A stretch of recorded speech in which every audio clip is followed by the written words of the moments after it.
What I have here is a KA24DE. This engine wasn't very loved before because the SR20 was on the market, and this engine is out of the 91 to 140 SX, and the majority of S13s and S14s from 91 all the way to 97, majority of owners, they used to swap this engine, the KA engine, out and install the SR20, just because the SR20 is an engine that is lighter and it can produce similar power numbers. The benefits of the SR20 is that it came from factory turbocharged. The KA wasn't meant to be a turbocharged engine, so that was one of the reasons why they were swapping the engines out. But we got to the point now that SR20s are very hard to get, and they are very expensive to get in very rough condition. Look in eBay and you're gonna see $7,000 on SR20s, and probably you need to do a full reconstruction of that engine because majority of SR20s are drift or performance engines, so you're gonna need to do a full overhaul or a full build to actually put it back on your car and actually race it. So in this case, I have the KA here, and the reason why I have KA because this engine was installed on this right here, the 75 Datsun 710. It came already with it, and I decided to remove the engine, do a full overhaul, and install a turbocharger. And because I'm going to install a turbocharger, that is the reason why I have all these parts right here, because this engine is not meant to be a turbocharged engine. So if you're planning to do a turbocharger on the KA24, you have to upgrade all these components in order to have a very reliable engine. Overall, the KA24 is a very reliable engine. It doesn't have that many issues.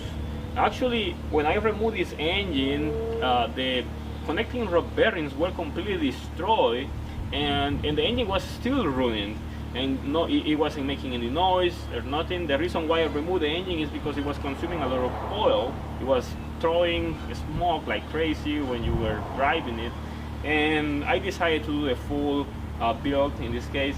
But today I'm going to show you what you need to do to actually turbocharge your engine or rebuild your engine. And if you are not going to turbocharge your KA24, you don't need to do all this.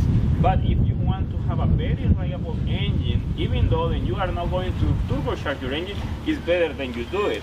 Because if you have bigger injectors and you put more power into it, you put a standalone computer to actually raise the whole power of your engine, even though you still don't have a turbocharger, you're still gonna put a lot of fatigue in the original components, and most of the OEM or similar OEM components that are meant to be on this KA24 are not meant to be on the extreme conditions. So that's the reason why you need to have a performance components inside your engine, so that way you can actually push it to the limit and have a very reliable engine. So I'm gonna give you the full walkthrough on the things that I'm gonna be installing to this engine. I wanna start with the pistons.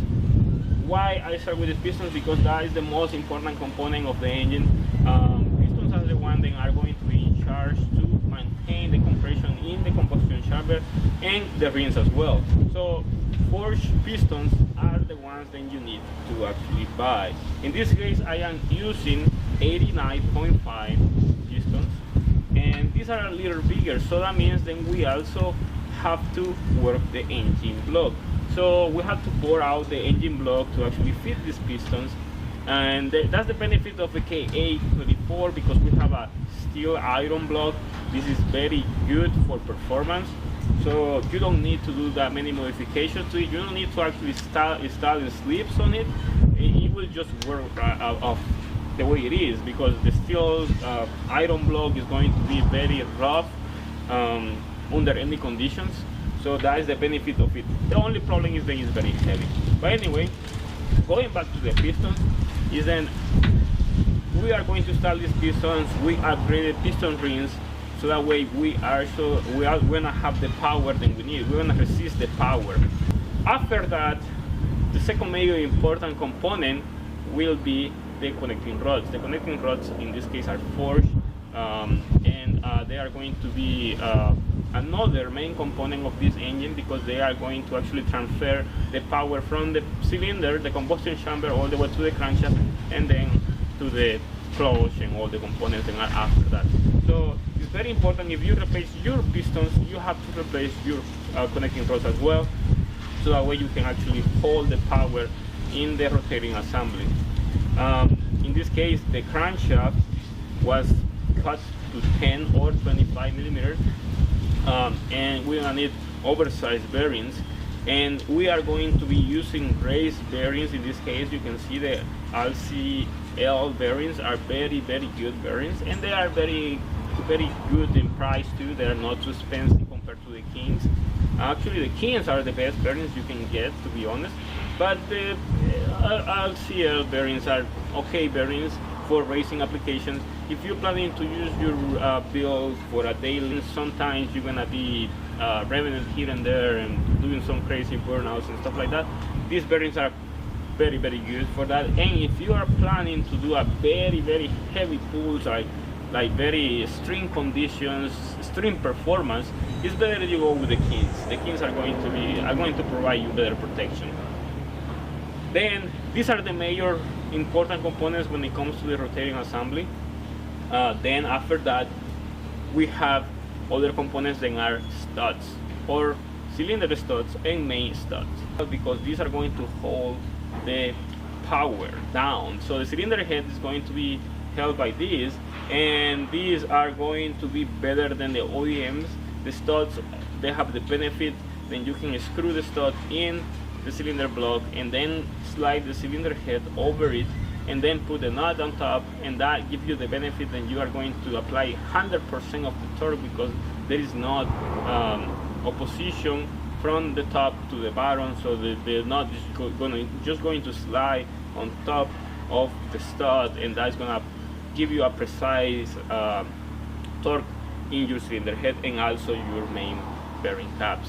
The rest of the components are major, just overhaul components, timing chains, and are very important to replace when you are going to do overhaul. And then thermostat, in this case we are going to use a Nismo thermostat, a low temperature thermostat.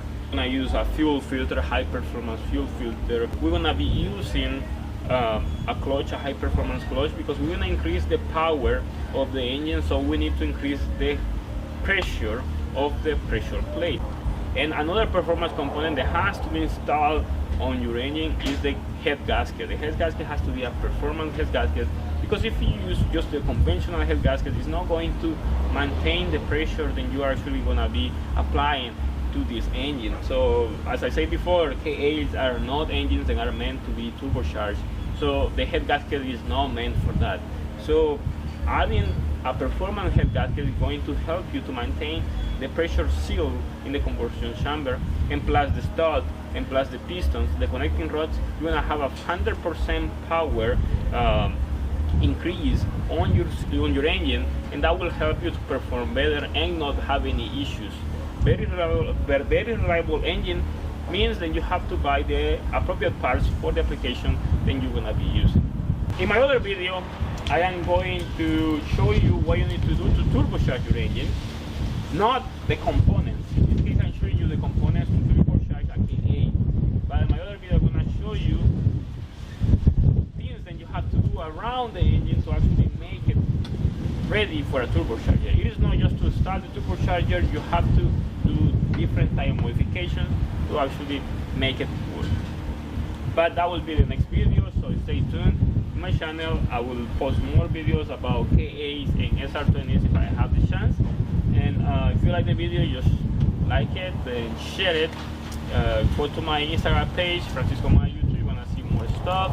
And also you can go to the IE Aeros Instagram page, where you can see different things and we're doing there too. So as always, subscribe to the channel, very important to support our channel, and thank you for watching.